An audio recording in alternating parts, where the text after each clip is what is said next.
حي على الفلاح.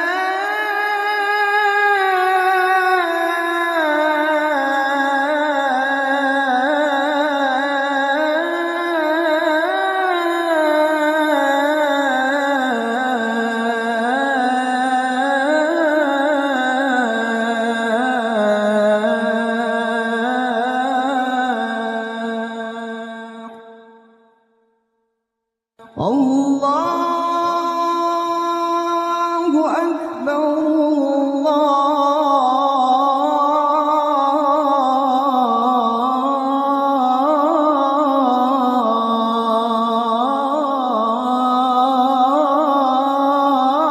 الله أكبر.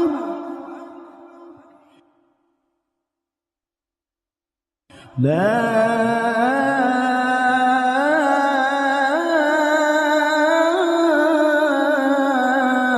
إله إلا الله.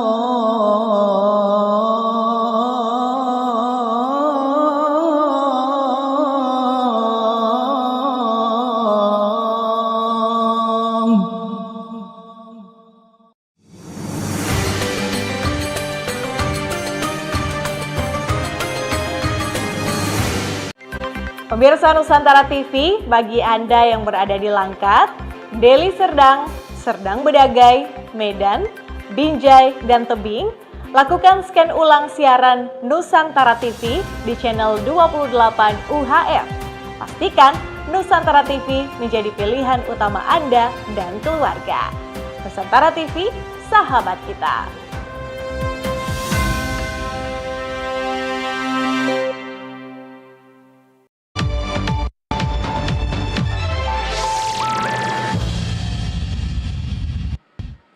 Pemirsa, terima kasih Anda masih menyaksikan NTV Prime. Ini adalah segmen terakhir dalam perbincangan kita pada sore hari ini. Saya kembali lagi ke Pak Johan dan Pak Trubus.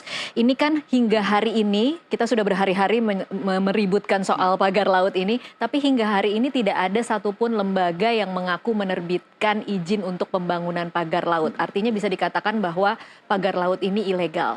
Nah, bagaimana kemudian memastikan bahwa ada pihak yang bertanggung jawab? Dan kalau kita kemudian melihat bagaimana sejarah di masa lalu, bagaimana kita memastikan bahwa yang bertanggung jawab itu tidak hanya pejabat-pejabat yang di level bawah, tetapi memang yang membiarkan atau bahkan memberikan instruksi untuk pembangunan pagar laut ini. Pak Johan mungkin.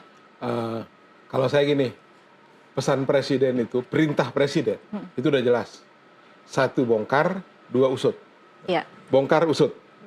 Nah itu kan pendek tapi tapi penuh bobot menurut saya. Karena itu semua pihak, terutama kementerian-kementerian terkait, KKP, ATR, lingkungan hidup, TNI dan lain sebagainya ini harus bersama-sama menjaga marwah perintah presiden. Ya, jangan permalukan presiden dengan hal yang kecil ini. Artinya kalau dalam masa waktu sampai 20 hari dari penyegelan itu kita belum saja menemukan siapa yang bertanggung jawab, maka kita sama dengan mempermalukan presiden di depan publik. 20 hari ya Pak 20 hari ini, satu. Ya. Yang kedua, perintah presiden ini juga sekaligus pesan negara. Karenanya negara tidak boleh kalah dalam persoalan ini. Yang ketiga, apa yang disampaikan oleh Menteri ATR BPR tadi itu saya pikir sudah clear. Dia sudah menyatakan bahwa, oh ini sudah ada HGB-nya. Saya minta maaf. Katanya dia, saya hargai permintaan maaf itu. Tapi kan tidak boleh berhenti di situ. Iya. Dia menyampaikan beberapa perusahaan-perusahaan yang yang memiliki HGB atas nama itu. Udah panggil aja yang 3 itu dulu. Oke. Ya kan? Dan selanjutnya apa? Harusnya dibuka siapa-siapa saja yang mengeluarkan izin itu? Itu dibuka. Masa sih polisi tidak punya ilmu penyidikan untuk membuka siapa yang punya itu? Gitu. Oke.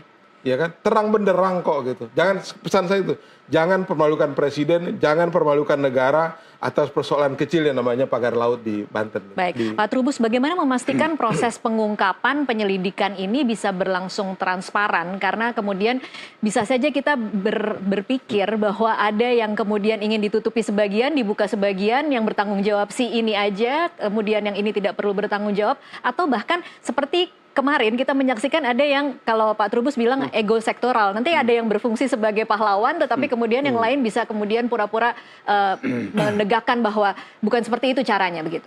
Iya, kalau saya sih dari sisi kebijakan publik ya untuk memastikan itu yang pertama nyambung ke Pak Johan tadi adalah yang pemilik sertifikat itu kan perusahaan.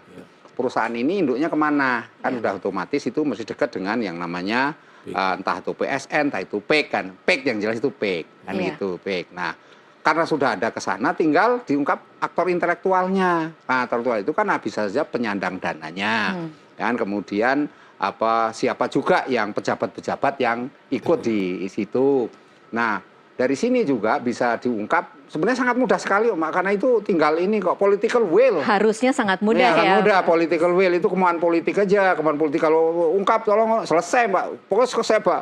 Kasih waktu 1 minggu selesai 20 hari, 20 selesai, Mbak. Tapi kalau kemudian ini melibatkan pemodal yang sangat besar yang kemudian tidak mau diungkap, kan kadang-kadang memang bisa saja terjadi seperti itu ya. Nah, inilah Pak Trubus, kemudian memang perlunya ini dari DPR yang mendorong. Nah, DPR karena ada DPR yang bisa melakukan pengawasan secara ini dan sekaligus bisa menegur pemerintah. Nah, kan itu DPR. Kalau dari kita publik ya akademisi dan publik ini bisanya hanya memberikan semacam ini masukan-masukan. Ya kan bagaimana suara publik kita juga sudah menahan agar suara publik itu tidak menjadi mengkristal. Ujungnya terus yang terjadi seperti di Kementerian Dikti itu demo kan kita kan nggak mau, Mbak, karena kan dengan demo itu merusak ketertiban umum gitu dan merugikan semua pihak. Karena ini fungsi seperti saya fungsinya adalah bagaimana meredam suara-suara publik, karena publik otomatis sudah Bapak Trubus sudah ngomong itu sudah otomatis mewakili kan gitu. Tapi kalau mewakili lembaga beda lagi. Kalau Bapak kan dari DPR, itu kan DPR punya ini bla bla bla, punya dibayar lah yang inilah ya. Kalau ini saya otomatis. Nah, itu yang kedua adalah segeralah menurut saya Presiden memanggil semua pihak itu, panggil aja semuanya, menteri-menteri KKP dan semua, dan dengan DPR melakukan komunikasi. Selesai. Harusnya selesai dengan cepat. Dan itu akan dengan mudah. Kalaupun nanti misalnya tertunjuk salah satu entah itu konglomerat, entah itu pokoknya pengusaha kelas kakap atau apa, itu kan Presiden kan punya kebijakan. Tinggal bagaimana secara wise ya kan untuk bertanggung jawab dalam arti memberikan ganti rugi. Kemudian bagaimana kemudian melakukan semacam konstruksi ke depan, bagaimana ekosistemnya supaya dibangun kembali, lingkungannya supaya baik. Ya kan kemudian yang ketiga bagaimana juga nelayan. Tolong diberikan kesejahteraan mereka ini diberi bantuan lah untuk bisa ikut bekerja di situ ya kan sekitar PEK itu, atau mereka anak-anaknya dibantu untuk sekolah ya kan, atau dibantu secara ekonomi kan bisa.